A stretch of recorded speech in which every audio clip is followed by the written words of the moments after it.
오늘은 양자 컴퓨팅 기업에 대해서 알아보는 시간을 갖고 그 다음에 그 기업에 대해서 간략하게 저의 생각을 말씀드려 보도록 하겠습니다.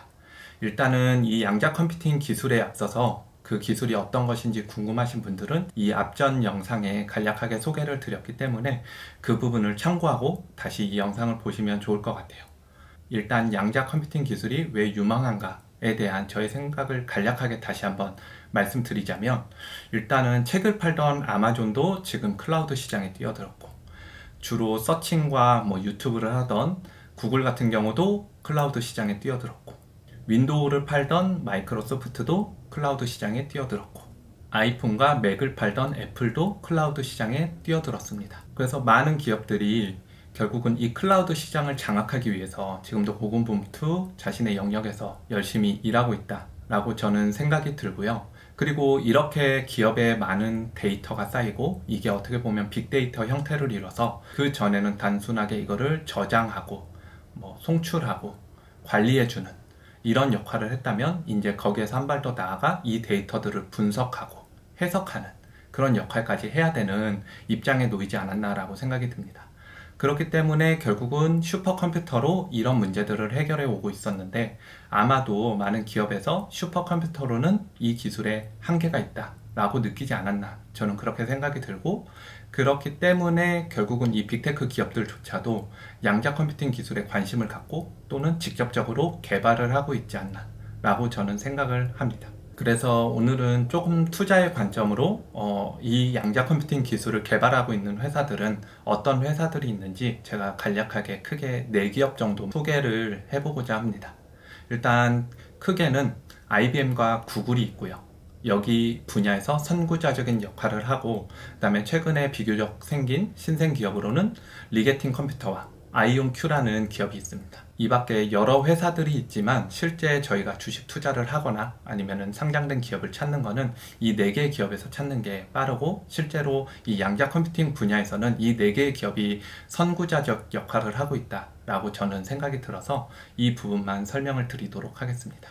IBM 같은 경우는 현재 약 한 20대에서 30대 정도의 양자 컴퓨터를 보유하고 있고, 그 양자 컴퓨터를 활용한 퀀텀 네트워크라는 서비스를 약 140여 개의 기관과 기업에게 서비스하고 있다라고 알려져 있습니다. 그래서 그 양자 컴퓨팅 기술을 이용해서 기업에서도 손쉽게 접속해서 어떤 제품을 개발하거나 아니면 어떤 연구를 진행할 수 있게 도와준다 라고 보시면 좋을 것 같고요. IBM 같은 경우는 2023년, 그러니까 지금으로부터 한 2년 후면 1000큐빅 정도 상용 가능한 컴퓨터를 내놓겠다 라고 목표를 세우고 지금도 열심히 개발 중인 것으로 알려져 있습니다. 1000큐빗이라는 게 어느 정도의 속도냐면, 슈퍼컴퓨터를 능가하는 큐빗의 개수가 50개라고 해요. 그러니까 50큐빗 정도면 슈퍼컴퓨터를 능가한다. 그거를 양자 우위라고 하는데, 50큐빗을 넘어서 1000큐빗까지 자기네들은 상용화를 하겠다라는 게 IBM의 입장입니다. 다음으로 구글 같은 경우는 2019년에 시커모어라는 양자 컴퓨터를 통해 기존의 슈퍼컴퓨터가 1만 년이 걸릴 연산을 200초 만에 해결한 걸로 굉장히 유명세를 타기 시작했어요. 이 당시 슈퍼컴퓨터를 능가하는 속도의 큐빗이 53큐빗이었다고 합니다. 그래서 처음으로 기존의 CPU 기반의 슈퍼컴퓨터보다 양자 컴퓨터가 훨씬 우수하다, 우위에 있다 라는 것을 입증한 최초의 양자 컴퓨터가 바로 구글이 개발한 시커모어라는 양자 컴퓨터입니다. 구글은 이 양자 컴퓨터를 10년 안에 상용화할 것을 목표로 지금도 열심히 개발 중인 걸로 알고 있어요. 그리고 이 밖에 빅테크 기업 가운데 아마존 같은 경우는 양자 컴퓨터를 직접 개발을 하고 있지 않지만, 제가 이후에 소개시켜드릴 리게팅 컴퓨터, 아이온큐, 그 다음에 D-Wave의 양자 컴퓨터 기술을 활용한 클라우드 서비스를 제공하고 있다고 해요. 그래서 일단은 지금 현존하는 기업 중에 가장 선두에 있고 좀 선구자적인 역할을 하는 것은 IBM과 구글이 있다 정도로 기억을 해두시면 좋을 것 같습니다. 다음은 이제 새로 생긴 신생 기업 중에 제가 생각하는 괜찮은 기업 두 곳을 이제 선정을 해봤는데, 일단 첫 번째로 소개해드릴 기업은 아이온큐라는 기업이에요. 아이온큐 같은 경우는 사실 이런 스타트업, 양자 컴퓨터를 기반으로 하는 스타트업이나 신생 기업들이 상당히 많이 있는데 그 중에 유일하게 상장한 회사가 아닐까 라고 생각을 해보시면 됐고, 그래서 아이온큐에 대해서 기업 정보를 찾으시면 비교적 많은 분들이 또 올려주신 정보가 있으니까 더 디테일한 정보는 그곳을 통해서 참고해 주시면 좋을 것 같고, 참고로 우리나라의 김정상 듀크대 교수가 공동으로 창업한 회사로 알려져 있습니다. 이 아이온큐 같은 경우는 초기 투자자가 굉장히 쟁쟁해요. 아마존, 구글, 그 다음에 삼성, 현대차, 로키드 마틴, 이런 기업들에서도 상당히 많이 투자가 됐고, 그 다음에 우리가 잘 아는 컴퓨터 천재, 소프트웨어의 제왕으로 불리는 빌 게이츠가 초기 투자한 걸로도 유명해졌습니다. 그리고 또 하나 특이점으로는 앞서 말한 IBM과 구글, 그 다음에 이후에 말할 리게팅 컴퓨터와는 조금 다른 방식을 사용하고 있는 게 이온 트랩 방식이라고, 이게 독자적인 기술력이라고 보시면 좋을 것 같아요. 그래서 많은 투자자들이 실제로 이 이온 트랩 방식 때문에 아이온큐를 투자하는 사람이 많습니다. 이 이온 트랩이 뭐냐면, 일단은 그 앞서 말한 IBM과 구글, 그 다음에 말할 리게팅 컴퓨팅 같은 경우는 초전도체 방식을 사용하고 있어요. 초전도체 방식이란 일단은 어떤 상태여야 되냐면 마이너스 273도 정도 되는 극강의 저온 상태를 유지하면서 그 다음에 미세 진동이나 그 다음에 진공 상태를 유지해야 되는 굉장히 까다로운 방식입니다. 근데 이온 트랩 방식의 경우는 상온에서도 이 0과 1이 중첩 상태에 이르는 결합을 유지할 수 있는 방식이다 라고 생각하시면 좋을 것 같아요. 그래서 이 이온 트랩 방식이 맞냐, 초전도 방식이 맞냐, 이거에 있어서는 아직도 과학자들 사이에서도 또한 연구기관에서도 의견이 분분하지만 약간의 장단점이 있기 때문에 서로 어느 게 아직까지는 맞다, 나쁘다 라고 얘기는 할 수 없습니다. 하지만 이온 트랩 방식의 경우 상온에서 작동할 수 있다라는 굉장히 좋은 장점이 있고, 반대로 초전도체 방식은 이온 트랩 방식에 비해 더 빠른 연산이 가능하다라는 장점이 있는 걸로 알고 있어요. 그래서 이 정도 차이를 기억해 두시면 좋을 것 같습니다.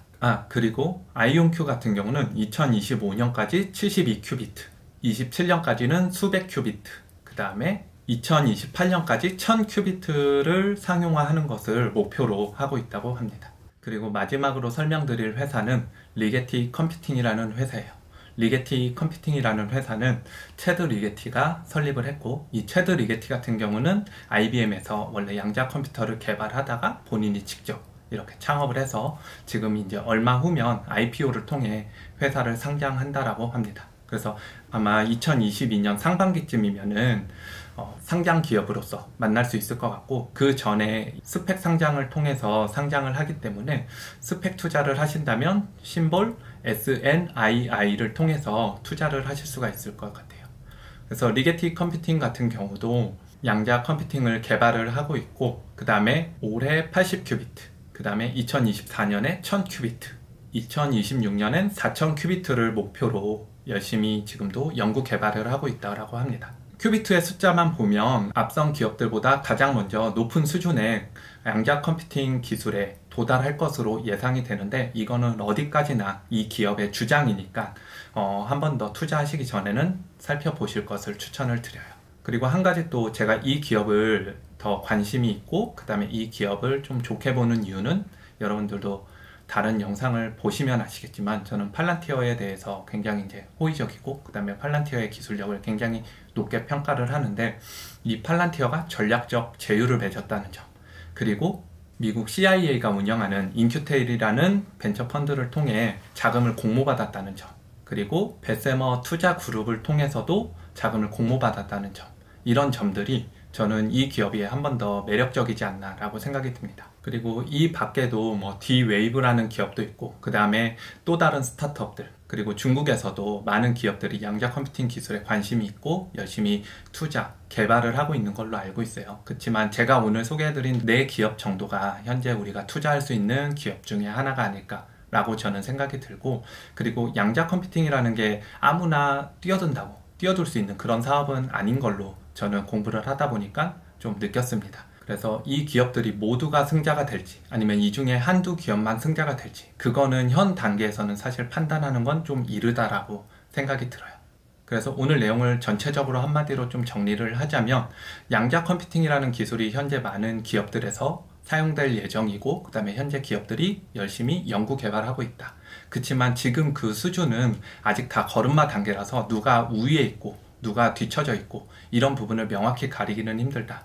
그리고 특히 제가 말씀드린 이 4개의 기업은 다 이 시장에서 다 관심을 받고 앞으로 이 시장을 이끌어갈 그런 탑 티어가 아닌가 라는 생각이 저의 이제 결론이고요. 그래서 다음 시간에는 아마도 이 리게티 컴퓨팅에 대해서 좀 더 제가 공부한 부분을 공유를 드리고, 그 다음에 스펙 투자하는 방법에 대해서도 한번 공유를 드려보면 어떨까 싶습니다. 오늘 영상은 여기까지 마치도록 하겠습니다.